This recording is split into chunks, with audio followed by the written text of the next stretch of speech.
Let's see. What's up, everybody? We're going to be talking about how to. I messed up so bad already. Okay, scratch that.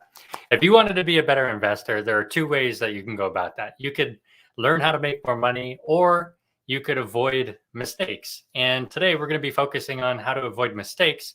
Even though it's not as exciting, it's arguably more important. And to do that, what better way than to learn from the greatest investors that ever lived? So just like we did in a previous video, we're going to go over some lectures by Benjamin Graham, who was the teacher of centibillionaire Warren Buffett, and arguably one of the best investors to ever live. In a previous video, we went over lecture 1, and I kind of gave everyone this link and said, go ahead and have at it with all 10 lectures, and let me know if you want me to go over any of the other ones. And I guess people like the format, so we're going to go with lecture 2 today. Before I do, just some housekeeping items. In the description, I have a link to the StreamYard, so you can go ahead and join if you have any questions or you just want to say hi. Although I'm only going to focus on the lecture itself, and when I'm done, I'll go back and see if anybody has questions. And if nobody has questions, then I can end the stream, and then we can all chat in that group chat there. But for now, I'm going to get right into the lecture. And again, let me know if you have any questions. So let's get right in. So this is the second lecture, Ben Graham's course at Columbia University. And the theme of today is misleading earnings. So to start, Ben Graham says that he has this approach called the comparative balance sheet approach. And this is something he actually talked about in his book, Security Analysis. And we're going to go over here with a few examples. To do that, and I'm actually going to explain the balance sheet approach first, and then we'll go into the examples. So what he does is he takes the ending book value of a company. So say in 2022, a book value of a company, we'll call it Apple, was $100. And then he takes the beginning book value. So say in 2020, Apple's book value was $50, and he finds the difference. So you have $50 that is gained in book value. So you went from $50 to $100 between 2020 and 2022. He says that's a good metric to see how much a company made. And then if you look at the earnings, you can compare whether the earnings say that they made more than they actually did or less. And then you also have to account for dividends and anytime the company like issues shares and raised money and stuff like this, but we'll get into that. So that's all you need to know for now is we kind of take the ending book value, subtract the beginning book value, and get this gain less any surplus or dividends. Okay, so the first example he comes up with is the example of Transu and Williams. It's actually supposed to have an ampersand in between there. And then the company, Buddha Company, both of which at the time of his writing were selling at a high of around $33.50. Now, when you look at the earnings of the companies, he said that it's very easy for investors to be misled by them just because the reported earnings weren't giving you the whole picture. But his comparative balance sheet approach would let you see more of an insight as to how much the companies were earning. So let's start with Transu and Williams. So I pulled up, let's see, the old Moody's report. I went in Mergent Archive and pulled up a Moody's report for Transu and Williams and Steel, which is in the bottom right down here. I don't know if you see my cursor, but so essentially the business manufactures steel and brass drop forgings and stampings. The output of forgings represent about 80% of the business, and also rivetless conveyor chain and truck casters. So steel manufacturing. That's as much as I know anyway. So he talks about Transu and Williams, and he said that the ending book value was around $2,979,000. But he said of which $60,000 came from sale of stock. And that didn't really have anything to do with the earnings of a company, so we should ignore that. So in reality, the adjusted equity would be around $2,919,000. And he said, if you take that ending equity and subtract the beginning equity, you would have indicated earnings of around $430,000. Or if you translate it into a per share basis, $3.17 per share. Now, he says here, which is pretty interesting, the transfer from a per share basis to a non-per share basis can be made at any time. And this is kind of funny because in a Li Lu lecture, Li Lu only uses the $430,000 because he likes to see himself as the owner of a business. Ben Graham takes a different approach, and he says that you can go back and forth anytime you want. For you, it's up to your interpretation. I'm going to go with what Ben Graham has laid out for us. Personally, I don't care whether you go between the per share basis or as if you're buying the company outright, as long as you understand that you should have a business mentality. And if you can't separate per share basis from the buying a business outright, then you should stick with the business outright, that $430,000. Okay, but let's just go with what Ben Graham did, and he just converted it on a per share basis right here.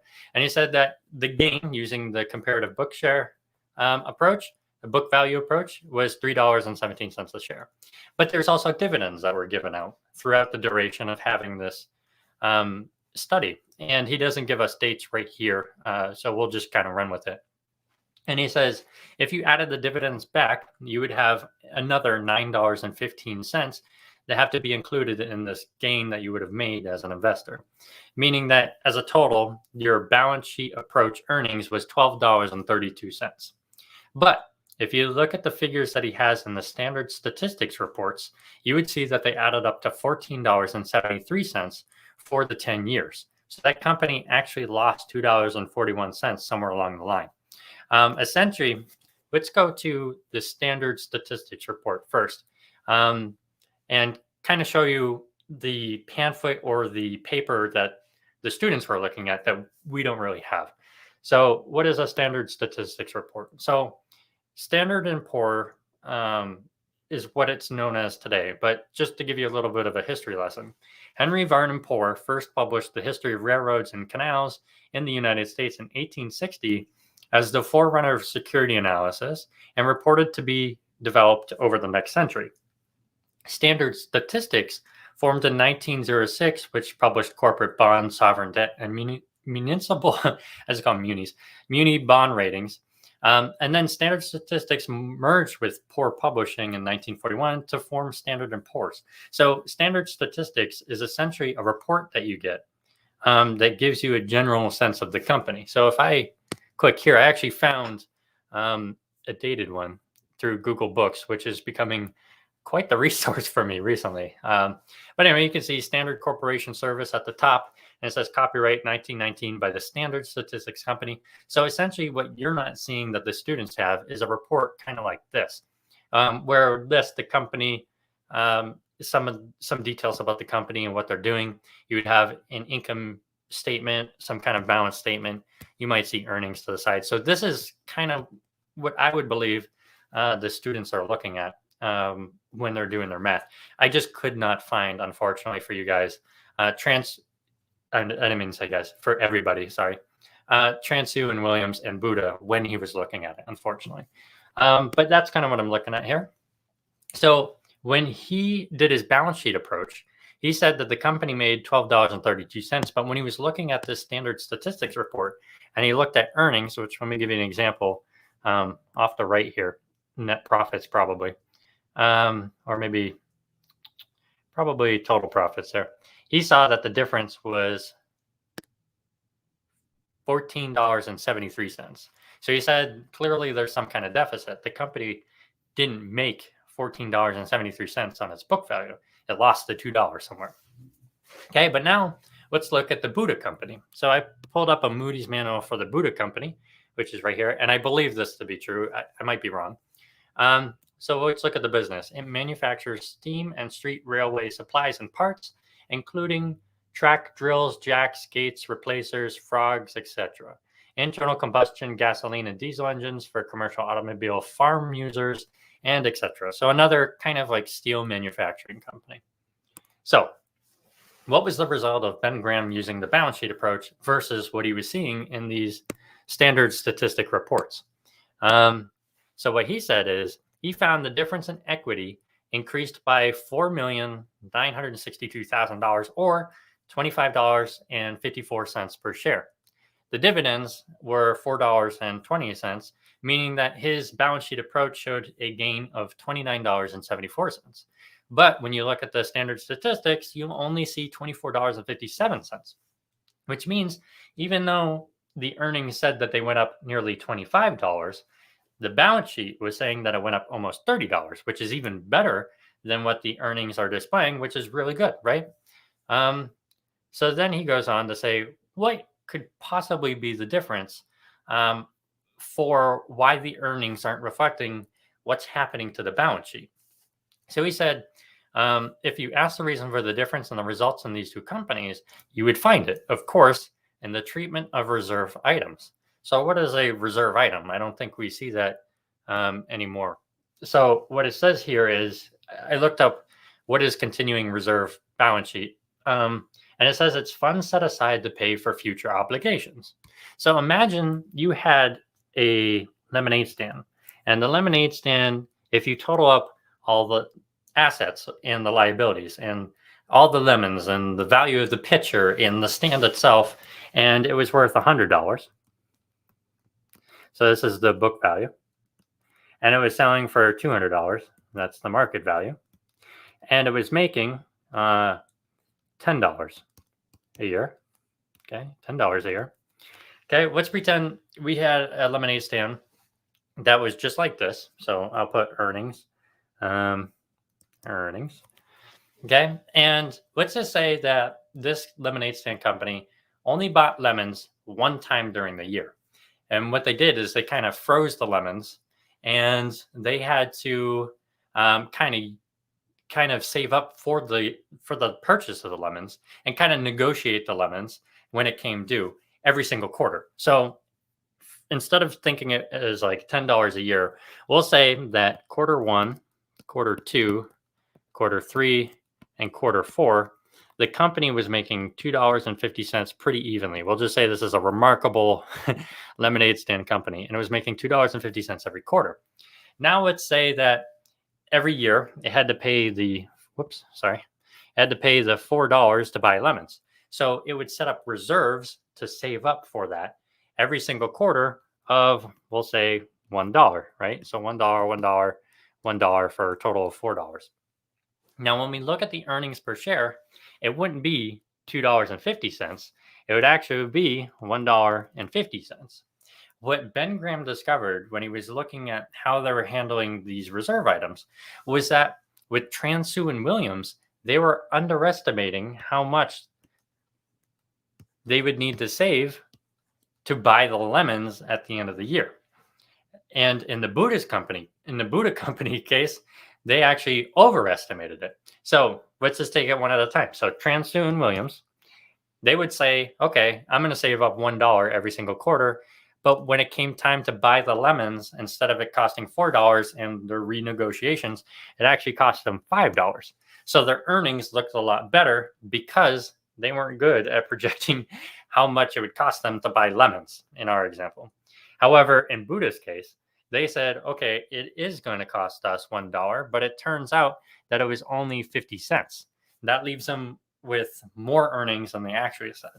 So that's kind of what Ben Graham was seeing here. So let me just erase this so we can move on to the next topic here. So, study. Okay, back to this. Okay, so that's what he was saying there. Now he's just gives a moment to say anyone can ask questions if they need it clarified. And one thing that was brought up here was the effects of depreciation. And he said he was going to get to that later.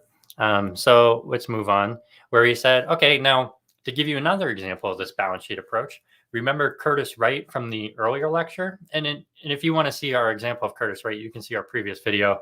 I'll hopefully remember to link it in the description when I'm done. But all right, so we'll take Curtis Wright. When you use a balance sheet approach, it showed a gain of $18.53 per share, although the standard statistics report only showed $12.28, meaning that it left for discrepancy an increase of 50%, which is awesome. And then he said, all of those extra earnings of $6.25 in 10 years are to be found in the reserve set up for the last years. Okay, so again, similar kind of example. Then he says, what about United Aircraft? Another example he talked about in the first lecture. He said if you use the balance sheet, you would find well, actually, the reported earnings were $14.08. I actually don't believe that's the case, but I'll talk about that in a second. But if you use the balance sheet approach, it would have been $49.84. Again, I don't believe that's the case. So let me just get to this next part. It says a difference of about 20% or $8.77. I actually I talked about this in the last video. I forgot to talk about it now. But whoever made this kind of seems like they took like, I don't know, kind of script writing and then took a scan of it and then had it automatically translated. So there are some translation issues. And I think this is an instance of it. I believe the 20% and the $8.77 is correct of the difference, which means that these numbers are wrong. And I think it's actually the reported earnings were $11 and the balance sheet was $19, leaving a difference of $8, essentially. So he's saying, again, here's another example of a company doing better than it actually is. But there's something else in here. He says, if you look at the balance sheet, and he takes it like a step further with the United Aircraft situation, there's an added layer of depth. So if you look at the balance sheet, you will see that they have reserves amounting to $35 million or $14 a share. You may ask yourself why the difference in earnings is not equal to the full reserves of $14 per share. Well, if you examine the report in detail, you'll see that part of the reserves were charged to earnings and therefore served to decrease the reported earnings, but somewhat less than half of the $35 million, $15 million, was taken out of surplus and transferred to reserve. I'll explain all of this in a second. Restoration of this last amount, of course, would not serve to increase your reported earnings because it was not deducted before arriving at the reported earnings. All right, so what is he saying here? So imagine, again, we had your lemonade stand, and now we're going to look at the balance sheet and the income statement. So this is kind of another way earnings could be misleading to investors. So with United Aircraft, you have assets, liabilities, owner's equity, and then you have, we'll say, the income statement. So this will be the balance sheet, and then we have the income statement. Okay, so in the income statement, you have how much money you made, how much it cost you, and the profit. So usually you have how much you made. So I'm just going to do how much you made. And then you reserve some amount, just like we did with our lemonade stand, to say that in the future, we're going to need, we'll do like $3 signs here. So we're going to need a certain amount to pay for operations. So our profit's going to be $2. What happens is with United Aircraft is that they've raised money issuing shares, which kind of went over here in the owner's equity part. And instead of taking money away from earnings right here, they took it away from the reserves that they had over here. So if I just erase this and erase this, you would essentially appear to have more earnings than you actually had. Essentially, you paid off the reserve items. You have the surplus here and the reserves. So essentially, instead of taking this dollar bill, which we say is how much we saved up for the lemonade stand, and putting it into reserves, we just took the amount that we raised in issuing shares and put it in reserves, and it never had to pass through the income statement. I kind of drew it bad. It was a lot better in my head, trust me. This should be a disclaimer now. I don't do really well on live. Usually I like making the videos pretty structured ahead of time. I do know what I'm going to say before I make these videos, but if I don't explain anything, please ask questions and or comment something and I can go over an example again. So let me try this again. So let me explain this concept just quickly one more time. So if you need to save up for the lemonades that you'll purchase in the future, you put money in surplus. Or reserves, sorry.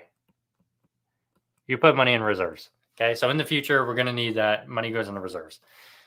Now, when you do that, typically on the income statement equals, you take how much money you gained, okay, and then you take the reserves and you kind of pay it off. So it goes like this, and then you have what's left is what's shown as earnings. Well, actually, it kind of goes this way. It goes this way. How much you have in earnings. I failed again. Oh, my God. Whoop. There it is. That's better. Okay, so you make this much money, then it gets put into reserves for when you have to spend it. Duh. And that's why it passes through the income statement and it gets shown down here. However, what United Aircraft was doing, this is way easier to explain, was that they were raising money in their surplus and then transferred it from here to here. And you never saw anything pass through the income statement, which is why the reported earnings look better than they were. That's what I wanted to say. Whew. Sorry, that was tough. Anyway, so let's get back to this. United Aircraft just added one more layer of difficulty and just had me confuse you. I'm sorry. Well, let's move on. So he said, these are examples that I wanted to give you of a comparative balance sheet for purposes of determining what we would call true earnings. Now, Warren Buffett's talked about a concept called owner's earnings, which I believe is the same thing as compared with reported earnings. So there, sorry about that, but we can now move on to the next example. So he pretty much said the balance sheet approach will show you. Now let's talk about some other method I use to determine how well a company is doing in its earnings and the weakness of my method. That's essentially what he's saying. So he says, when we study industrial analysis, sometimes we use a metric called Ebitda. Whoops, I don't have my pen. There it is. He uses a metric called Ebitda, which is earnings before interest, taxes, Ebitda. Earnings before interest, taxes, depreciation, and amortization. Earnings before interest, taxes, depreciation, amortization. So he likes using Ebitda, not because he doesn't believe depreciation and taxes have any effect, but because he believes that it's really hard for you to understand a company's earnings based on the tax environment, because that's kind of determined by the government and can change. So it has nothing to do with the business. And because he likes to look at depreciation on its side. He believes it's partly arbitrary, but he still needs to consider it. So this is different than people who use Ebitda and don't believe depreciation as a thing. Ben Graham just wants to look at it separately. Okay, so he says use Ebitda, but there's a weakness to it, and he's going to use this to show us why.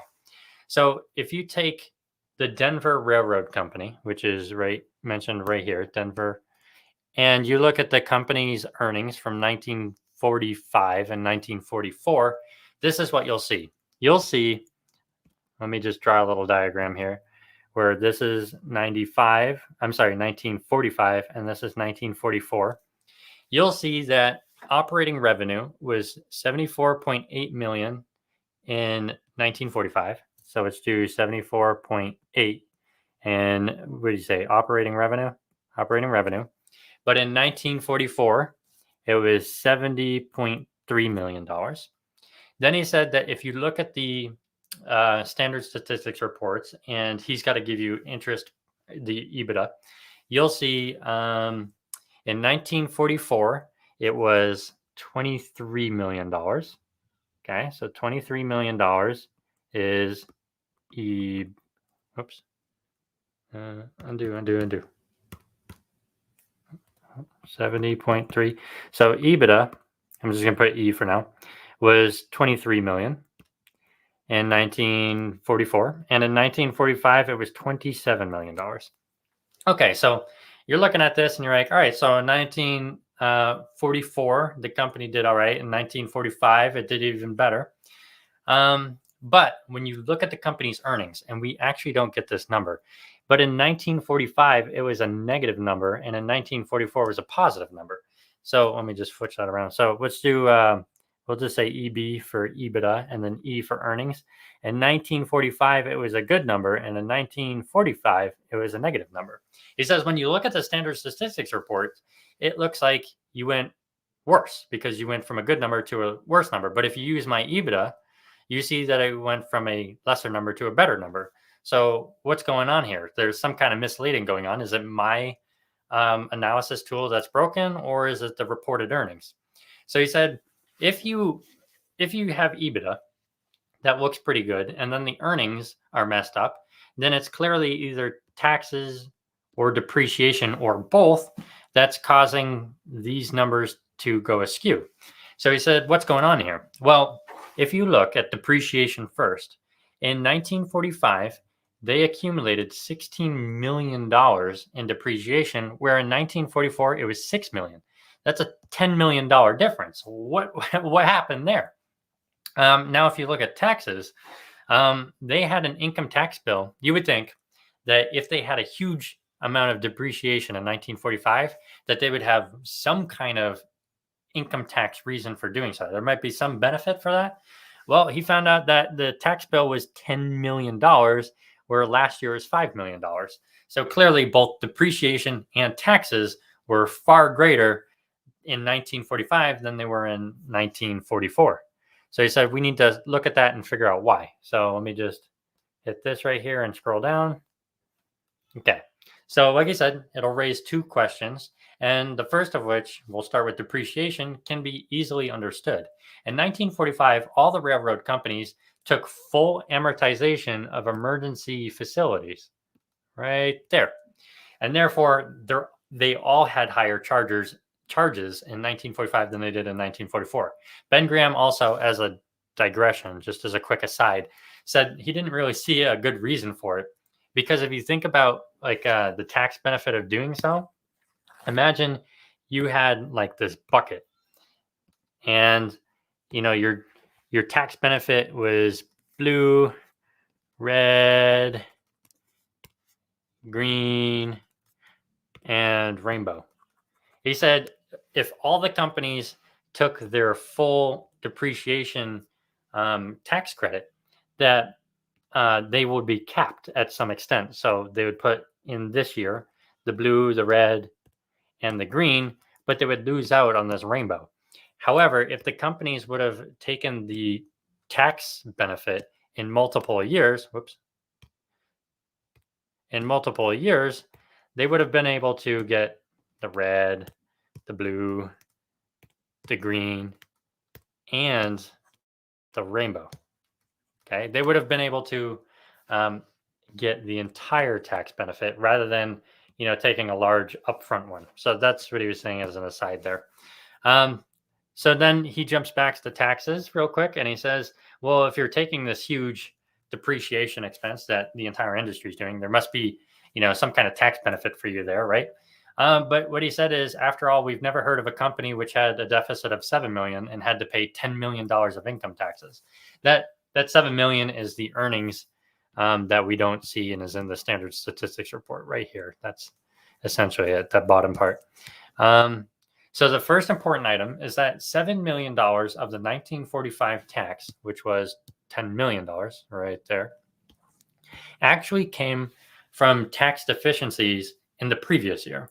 He said, obviously, this item has nothing at all to do with the current year's operations. So when he's looking at earnings, he tries to take anything that the previous years had an effect on, so he can kind of picture what in 1 year's time the company's made in its earnings. So that way he can kind of project out how much earnings they're going to make going forward. And in this case, there's a huge effect on what was previously happening, reflecting in the 1944 to 1945 difference in earnings. So he said the depreciation also had a charge of $16 million that included $5 million applicable to last year's. So essentially, his Ebitda metric here was showing the right thing, that the company is getting better because everything that happened, most of the bad things that are happening here, this depreciation taxes, are coming from previous years and not the current year. Okay, so he then goes on to say that the net of the situation in 1945 operations include $9 million of amortization and taxes, which are applicable to the previous year's operations.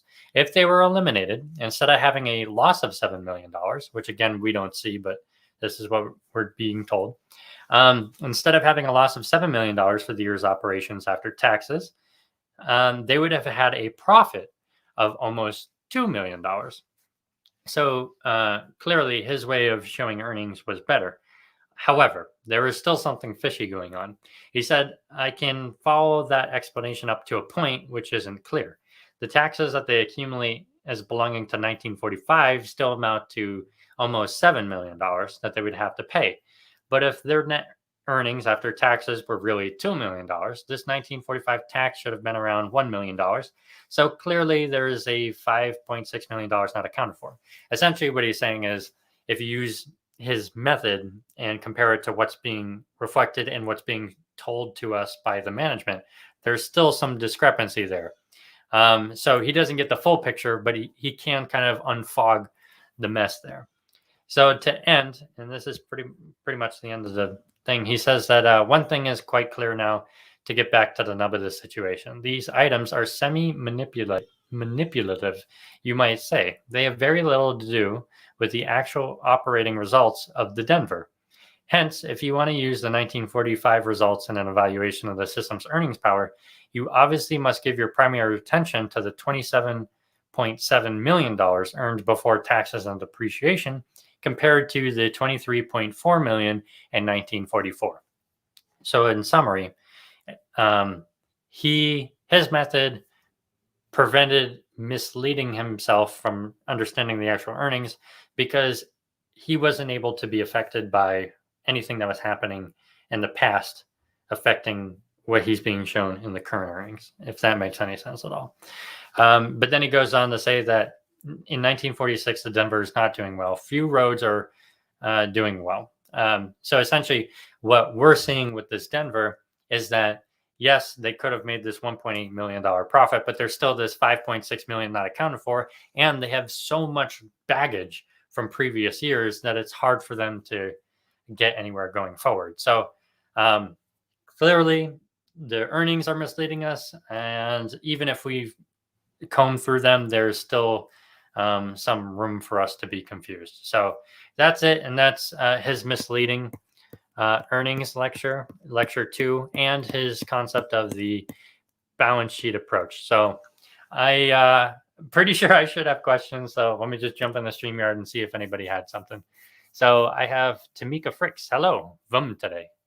That might be a stock. I don't know. So let's see if I have any questions like on the chat here or on a different position. Nope. I pretty much have no questions and nobody joined the chat. So that's it. I hope you enjoyed the conversation. Let me know if you need me to clarify anything. I hope you enjoyed Ben Graham's lecture, and until next time, thank you.